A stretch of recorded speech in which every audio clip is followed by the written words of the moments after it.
Hello students. इस video में हम लोग स्टडी करने जा रहे हैं projectile motion.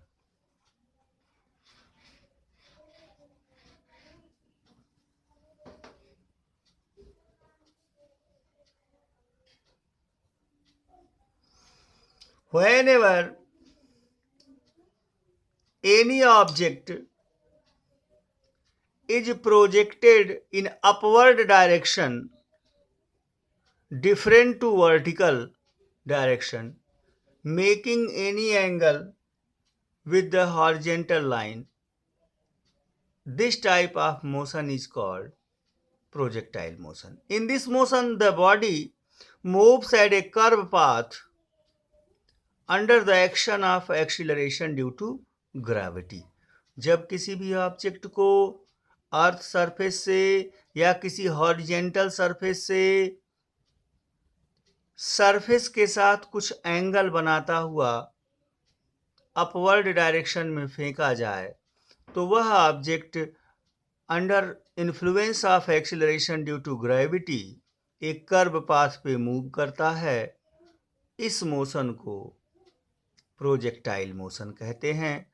Example, the motion of the bullet fired from the gun, motion of the arrow release from the bow, धनुष से निकले हुए तीर का मोशन, और मोशन ऑफ जेवलिन थ्रो, भाला फेंकने का गेम बच्चे खेलते हैं। जेवलिन थ्रो खिलाड़ी खेलता है, उसके जो भाला फेंकने का या भाला का जो पाथ होता है, जेवलिन का जो पाथ होता है, वह जो उसका मोशन होता है वही प्रोजेक्टाइल मोशन है। Example clear students?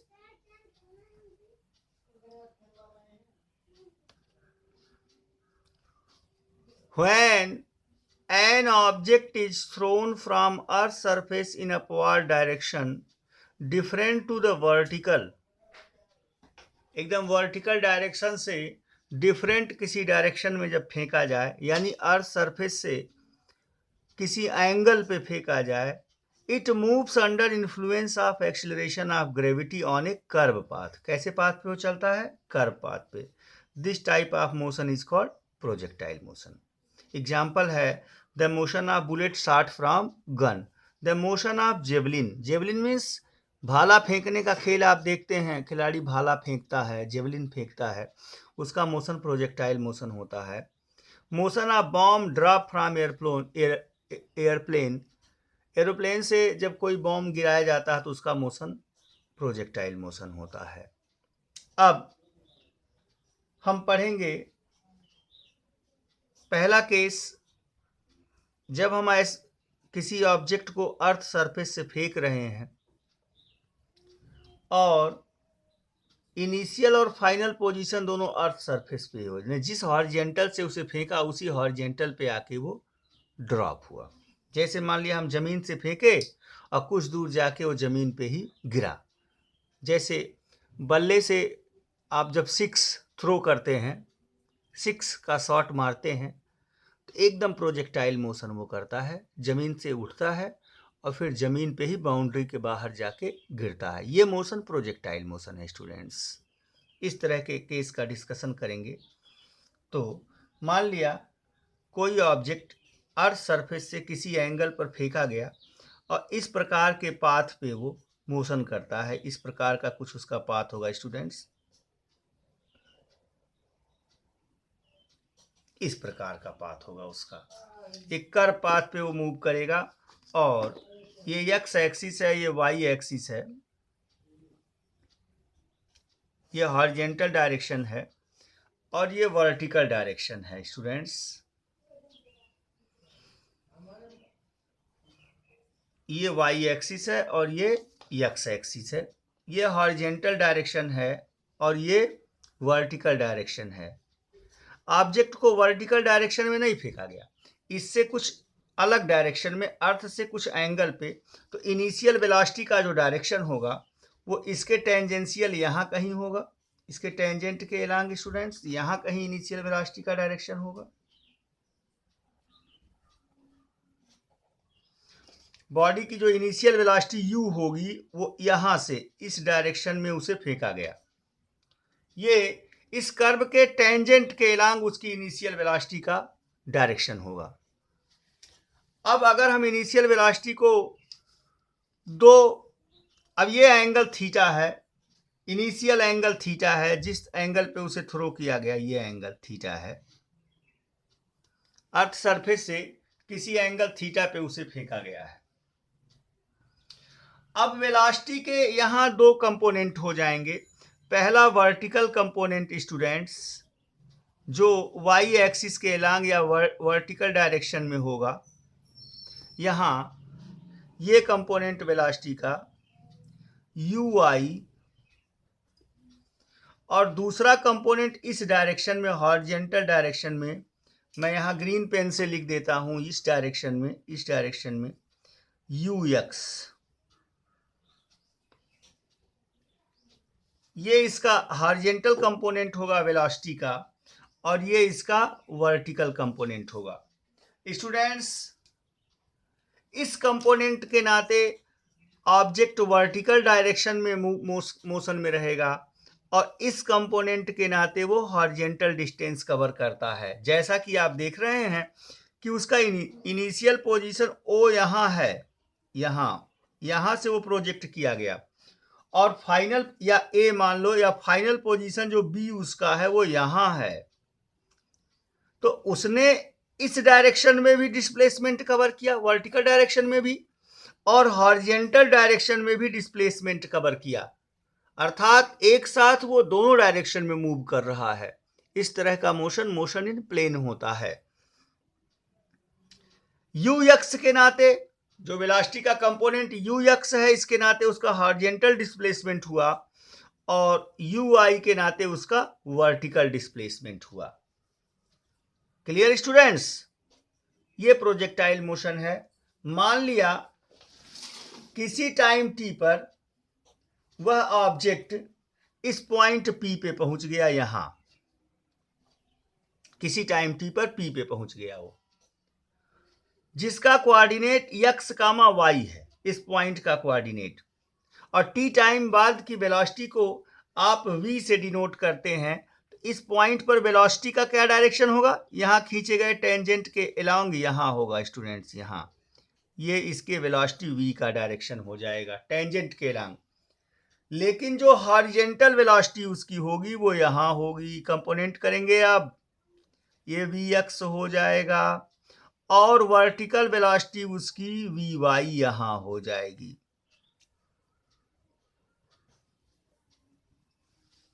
Clear students? ये आफ्टर टी टाइम बाद पॉइंट पी पे बॉडी का पोजीशन था। लेकिन जब यह मैक्सिमम पॉइंट पे पहुंचेगा, मान लो मैक्सिमम पॉइंट क्यू पॉइंट है, यहां पहुंचेगा बॉडी, तो अब इसका डायरेक्शन क्या हो जाएगा? हॉरिजॉन्टल डायरेक्शन यही हो जाएगा इसका। यहां पे टेंजेंट डालिए। इस केस में जो वेलोसिटी v होगा वह vx के बराबर केवल हॉरिजॉन्टल कंपोनेंट ऑफ वेलोसिटी यहां होगा। वर्टिकल कंपोनेंट क्या हो जाएगा बच्चों? शून्य हो जाएगा। यानी अब इससे ऊपर बॉडी नहीं जाएगी, चूंकि वर्टिकल कंपोनेंट जो vy है वह क्या हो गया? शून्य हो गया। अब बॉडी यहां से वर्टिकल डायरेक्शन में नहीं जाएगी, अब यहां से नीचे गिरना शुरू करेगी, और हॉरिजॉन्टल वेलोसिटी से यहां मैक्सिमम पॉइंट पर पहुंचकर वह हॉरिजॉन्टल वेलोसिटी vx के नाते आगे पुश हो जाएगी, पुश, और फिर इस तरह से पाथ पे चलता हुआ वह अर्थ सरफेस से क्या करेगी? टकरा जाएगी। अब यहां इस पॉइंट की बात अगर मैं करता हूं, तो इस पॉइंट पर उसके वेलोसिटी का ये डायरेक्शन होगा v। इसका जो हॉरिजॉन्टल कंपोनेंट होगा वेलोसिटी का vx वो यहां लगेगा, और वर्टिकल कंपोनेंट उसका vy जो होगा वो यहां लगेगा। और अंत में जब ये टकराएगा तो वेलोसिटी का जो डायरेक्शन होगा उसके वो ये डायरेक्शन होगा। हॉरिजॉन्टल कंपोनेंट यहां होगा vx, और वर्टिकल कंपोनेंट vy यहां डाउनवर्ड होगा। इस प्रकार से वह अर्थ से क्या होगा? टकरा जाएगा। पूरा फिगर क्लियर है स्टूडेंट्स? ये इसकी मैक्सिमम हाइट एच है, यहां से इसकी मैक्सिमम हाइट एच है।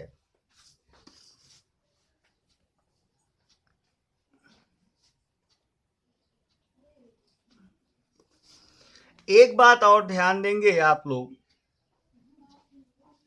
पूरे पाथ के दौरान बॉडी पे जो एक्सीलरेशन लगा है वो acceleration due to gravity G है, जिसके नाते हर पॉइंट पर ये वर्टिकल कंपोनेंट वेरी करेगा और यहां जाके शून्य हो गया। लेकिन ये जो हॉरिजेंटल कंपोनेंट है इसमें कोई परिवर्तन नहीं होगा, अर्थात जो वैल्यू यू एक्स की है वही वैल्यू वी एक्स के बराबर होगी। इस पॉइंट पर भी वी एक्स की वैल्यू यू एक्स के ही बराबर होगी, यानी हर पॉइंट पर हॉरिजेंटल वेलोसिटी कांस्टेंट रहेगी। क्यों? क्योंकि हॉरिजेंटल डायरेक्शन में तो बॉडी पे कोई एक्सीलरेशन नहीं लगा हुआ है, तो यू एक्स पूरे जर्नी के दौरान कांस्टेंट रहेगा।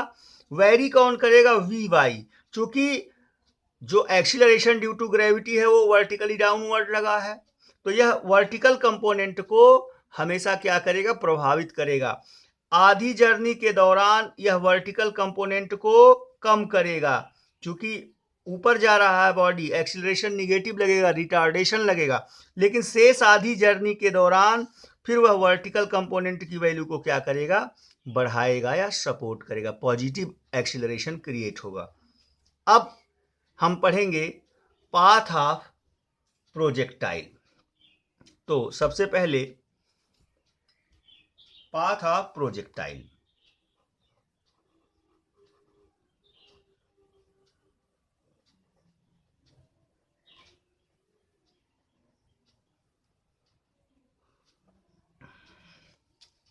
प्रोजेक्टाइल का पाथ क्या होगा? ये जो पाथ बना है, ये जो कर्व बना है, यही प्रोजेक्टाइल का पाथ है, जिसे ट्राजेक्ट्री कहते हैं। जिसे क्या कहते हैं बच्चों? ट्राजेक्ट्री कहते हैं। पाथ ऑफ प्रोजेक्टाइल को ट्राजेक्ट्री कहते हैं। और ये पाथ कैसा होगा? यह पाथ कैसा होगा, कैसा कर्व होगा, इसे क्या कहा जाए? यह एक पैराबोलिक कर्व होता है स्टूडेंट्स। इसे इस तरह के शेप के कर्व्स को पैराबोला कहते हैं। तो प्रोजेक्टाइल की जो ट्रॉजेक्ट्री होती है या पाथ ऑफ प्रोजेक्टाइल, वो क्या होता है? पैराबोला होता है। इसे हम प्रूव करेंगे कि path of projectile is a parabola. कैसे प्रूव करेंगे? इसके इक्वेशन को फाइंड करेंगे और वह इक्वेशन रिप्रेजेंट करेगा कि ये पैराबोला है। तो पाथ ऑफ प्रोजेक्टाइल के लिए हम लोग पढ़ेंगे। अब तो लिखेंगे कितना? Late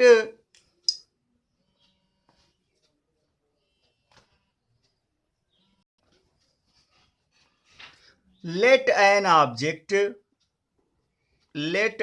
object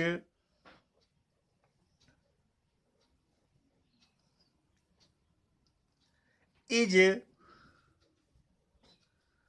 thrown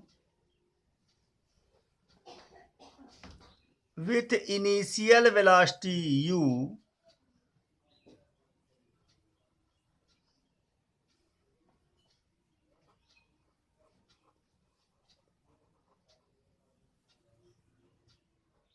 making an angle theta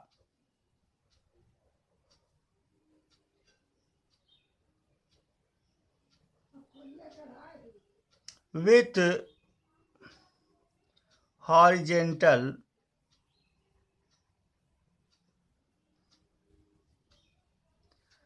on resolving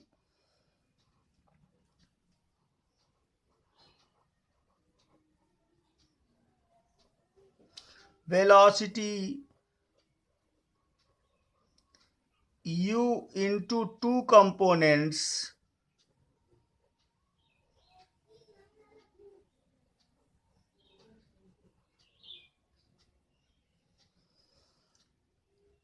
ux equal to u cos theta. ये कंपोनेंट कितना हो जाएगा? ux equal to u cos theta हो जाएगा स्टूडेंट्स। अभी रेजुलेशन आपने कल पढ़ा है, और यू आई इक्वल टू कितना हो जाएगा, यू साइन थीटा हो जाएगा। आपने रेजुलेशन कल पढ़ा है, कल परसों में, अभी पिछले वीडियो में आपने पढ़ा है। तो इस तरह से यू एक्स वेक्टर्स का रेजुलेशन आप लोगों ने पढ़ा है। तो यहाँ वेलोसिटी को दो कंपोनेंट में रिजॉल्व कर दिया गया है। यह है हॉरिजेंटल कंपोनेंट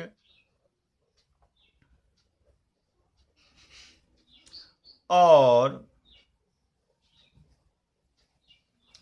वर्टिकल कंपोनेंट जो यू आई होगा वह होगा यू साइन थीटा।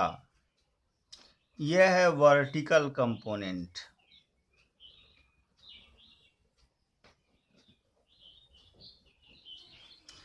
अब वर्टिकल डायरेक्शन में मोशन के लिए यही जिम्मेदार है। Then the displacement of body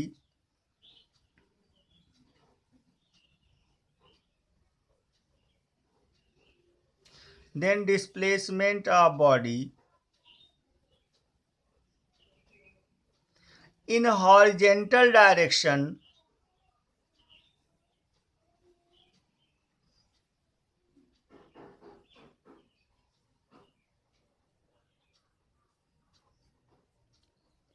after time t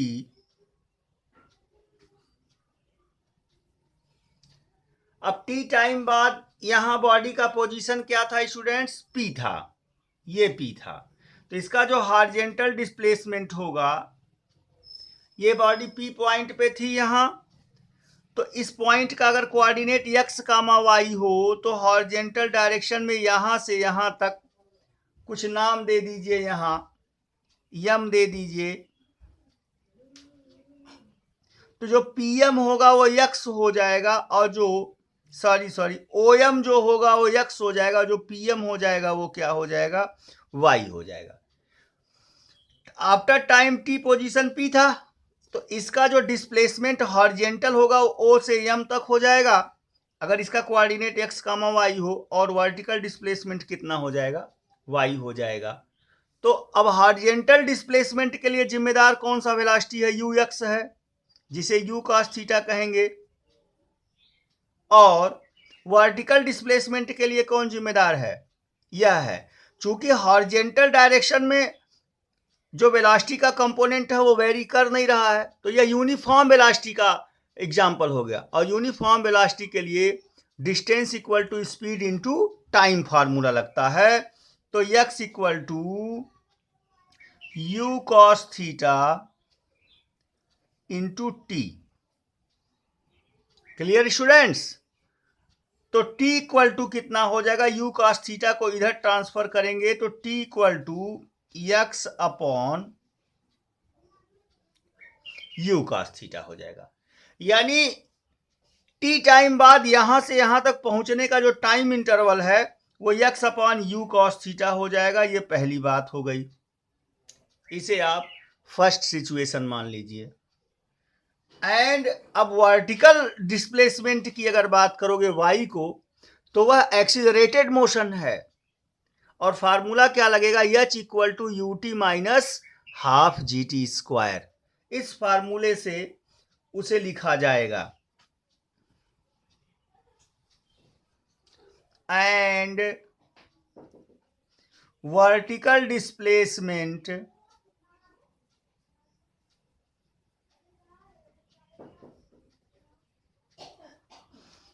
अब वर्टिकल डिस्प्लेसमेंट को किससे डिनोट किया है आपने, y से डिनोट किया है। और फार्मूला क्या लगाएंगे, h equal to u t minus half g t square. तो y इक्वल टू h की जगह पे y हो जाएगा, u इनिशियल वेलोसिटी है, और यहां इनिशियल वेलोसिटी का रोल कौन करेगा स्टूडेंट्स, ये वेलोसिटी, ये u साइन थीटा। अगर इनिशियल वेलोसिटी यहाँ u साइन थीटा है, तो u साइन थीटा यानी h equal to u t होता है, तो u sine theta into t minus 1/2 GT square. Students यहाँ इक्वेशन फर्स्ट से t की वैल्यू आपने निकाल लिया है। यहाँ पहुंचने का टाइम इंटरवल t था जिसे आपने हॉरिजॉन्टल मोशन से निकाल लिया था। तो t की वैल्यू को यहाँ पुट आउट कर देंगे तो मिलेगा u sine theta into x upon u cos theta minus 1/2 g x upon u cos theta का होल स्क्वायर। ये वैल्यू आपको फाइंड अप हो जाएगी स्टूडेंट्स। अब हम इसी को सॉल्व करेंगे तो u से u कैंसिल अप हो जाएगा, साइन थीटा बटे कॉस थीटा बराबर टेन थीटा हो जाएगा। तो y equal to tan theta x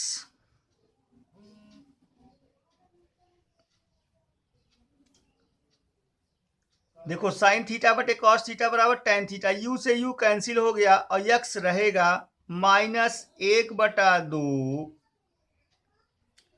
g रहेगा x square upon u square cos square theta. ये वैल्यू आपको फाइंड अप हो जाएगा स्टूडेंट्स। अब इस इक्वेशन को जरा ध्यान से देखिए, यह y में लीनियर है, एक पावर है, और x में क्वाड्रेटिक है। और वे इक्वेशंस जो x में लीनियर हो, सॉरी y में लीनियर हो, x में क्वाड्रेटिक हो, या x में लीनियर हो, y में क्वाड्रेटिक हो, ऐसे इक्वेशंस को पैराबोलिक इक्वेशन कहते हैं। पैराबोला को रिप्रेजेंट करते हैं। किसे रिप्रेजेंट करते हैं? पैराबोला को रिप्रेजेंट करते हैं।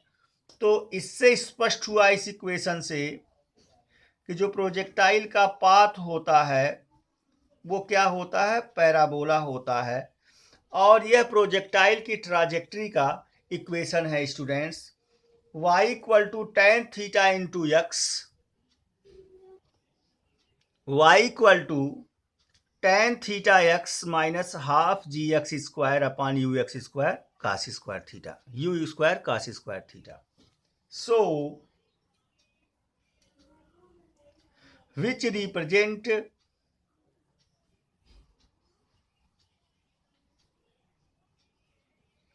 ए पैराबोला।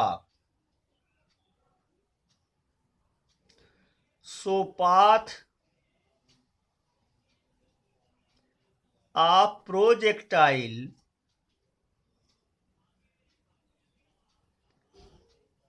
is parabola। प्रोजेक्टाइल का पाथ क्या होता है स्टूडेंट्स? पैराबोला होता है। एक पैराबोलिक पाथ पर प्रोजेक्टाइल क्या करता है? मूव करता है। अब नेक्स्ट वीडियो में स्टूडेंट्स हम इसके फ्लाइट टाइम का कैलकुलेशन करेंगे, इसके हॉरिजॉन्टल डिस्प्लेसमेंट की का करेंगे, मैक्सिमम डिस्प्लेसमेंट, वर्टिकल डिस्प्लेसमेंट की बात करेंगे। इन सब फार्मूलों को हम नेक्स्ट वीडियो में स्टडी अप करेंगे स्टूडेंट्स। Okay students.